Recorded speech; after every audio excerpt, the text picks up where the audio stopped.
यह संध्या हमारे भाइयों के विद्यापीठ जीवन को एक नई दिशा में मोड़ने वाली है।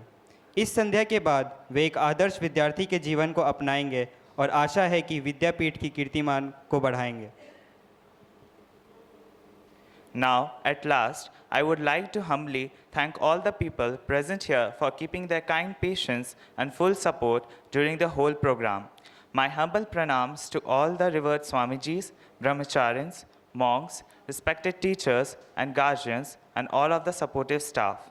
May the blessings of Thakur Mayan Swamiji and Baba Baidnath be always bestowed upon us. अब इस कार्यक्रम को एक भव्य समाप्ति देने के लिए मैं अपने कक्षा 11वीं के भाइयों को विद्यापीठ गीति गाने के लिए इस मंच पर आमंत्रित करना चाहूँगा।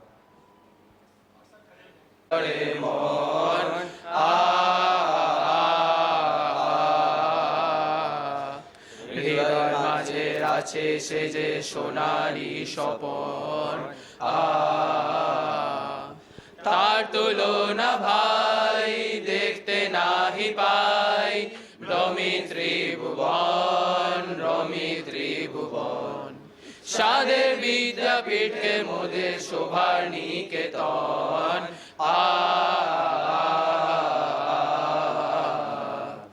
বিদ্যাপীঠের উদার মাঠে বিস্তারিত স্নেহ মন ভরে দেয় প্রাণ ভরে দেয় সকল করে দেহ বিদ্যাপীঠের গগন তলে দীপ্ত আলো জ্বলে রে সেই আলোতে শিখা বয়ে ছাত্র দল চলে রে চলবো দেশ দেশান্তরে পূর্ব মরু প্রান্তরে আমি আমার বাণীর সাথে নূতন জগৎ গড়ব রে